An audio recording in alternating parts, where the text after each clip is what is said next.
नीटचा paper फुटल्यानंतर संपूर्ण देशभरामध्ये विद्यार्थ्यांमध्ये पालकांमध्ये संतापाची उसळलेली लाट शांत होत नाही। तोच आज टीईटीचा पेपर अर्थात शिक्षक पात्रता परीक्षेचा पेपर फुटल्यामुळे पुन्हा एकदा लाखो विद्यार्थ्यांचं भवितव्यावर प्रश्नचिन्ह निर्माण झाले आहे।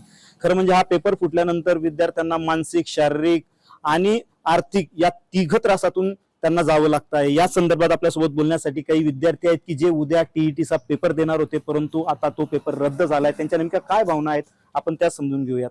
ताई, काय सांगाल? उद्या पेपर देणार होतात, अनेक महिन्यांनी अभ्यास करून तुम्ही हा पेपरला सामोरे जाणार होतात उद्या, परंतु आता हा पेपर रद्द झालाय, काय नेमका भावना आहे? सर, आम्ही एवढ्या दिवसापासून अभ्यास करतोय, पण त्या अभ्यासाला आम्हाला न्याय भेटत नाही, हे खूप चुकीचं आहे। एवढ्या दिवसापासून अभ्यास करून एक तुम्ही शिक्षकाचं म्हणजे जे भविष्य मुलांचं घडवणार आहे त्यांच्या आयुष्याशी तुम्ही खेळतायत, हे खूप चुकीचं आहे। याच्यावरती आणि आयुष्यभर आम्ही काय फक्त एक्झामच द्यायच्या का? नुसता अभ्यास करून जर आम्हाला नाही भेटत नाही तर म्हणजे फक्त परीक्षा देऊन काही उपयोग नाहीये जर त्याला आम्हाला रिझल्ट वगैरे सगळ्या गोष्टी व्यवस्थित भेटत नाही, ते खूप चुकीचं आहे। नाही का? मुलांच्या भविष्याच्या जे घडवणार आहेत तुम्ही त्यांच्या आयुष्याशी खेळताय।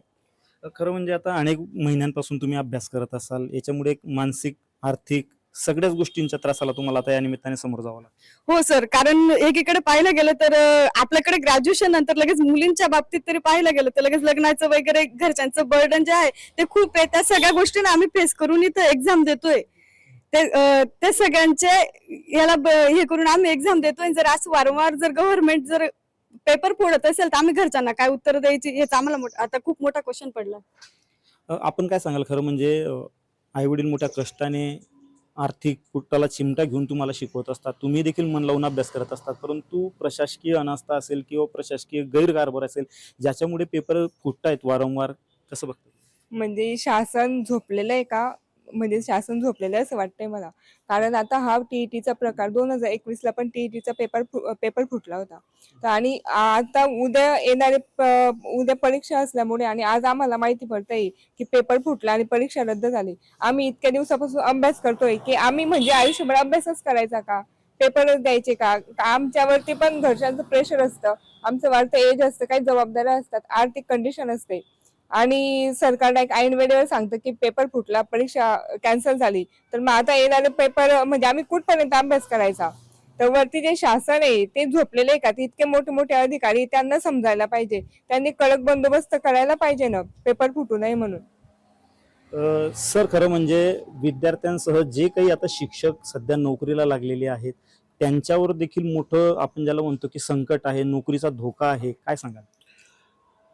नक्कीच हा खूप एक मोठा ड्रॉबॅक आपल्या सिस्टीम मधला म्हणावा लागेल। कारण अनेक शिक्षक बंधू भगिनी असे आहेत की ज्यांनी आपलं सर्वस्व पणाला लावून ती शिक्षकाची नोकरी प्राप्त केलेली आहे, ती सहजासहजी मिळत नाही, हे सगळ्या देशाला माहिती आहे। ही सगळी मंडळी ती शिक्षकाची नोकरीला लागलेत, त्यांचे संसार थाटले गेलेत, त्यांची मुलं शाळांमध्ये शिकतायत आणि या शिक्षकांना अट आहे की त्यांनी टीईटी परीक्षा ही उत्तीर्ण करावी।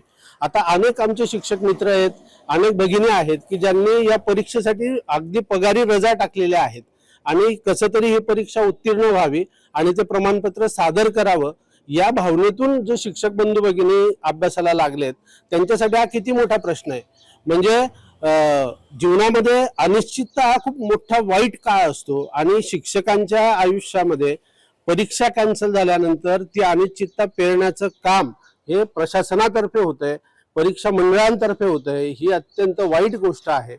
शिक्षक आणि विद्यार्थी हे या देशाचे भवितव्य असतात, यांच्या खांद्यावर देश उभा असतो आणि या अशा प्रकारच्या चुकीच्या प्रकारांमुळे, गैरप्रकारांमुळे आणि भ्रष्टाचारामुळे परीक्षा व्यवस्थेतल्या आपण या देशाचे खांदे कमजोर करतोय, एवढं मात्र नक्की आहे। तर निश्चितच या संपूर्ण प्रकरणामुळे फक्त विद्यार्थ्यांचंच नव्हे तर संपूर्ण देशाचं भवितव्य धोक्यात आहे। खरं म्हणजे नीट असेल, टीईटी असेल, अशा वारंवार पेपर फुटीमुळे प्रशासनच नव्हे तर एकंदरीत राज्य सरकारवर असेल, केंद्र सरकारवर असेल, यांच्या एकंदरीत प्रशासकीय भूमिकेवर असेल, या सर्वांवर या निमित्ताने पुन्हा एकदा प्रश्नचिन्ह निर्माण झालेले आहेत। विजय वाघमारे, न्यूज 18 मराठी, जळगाव।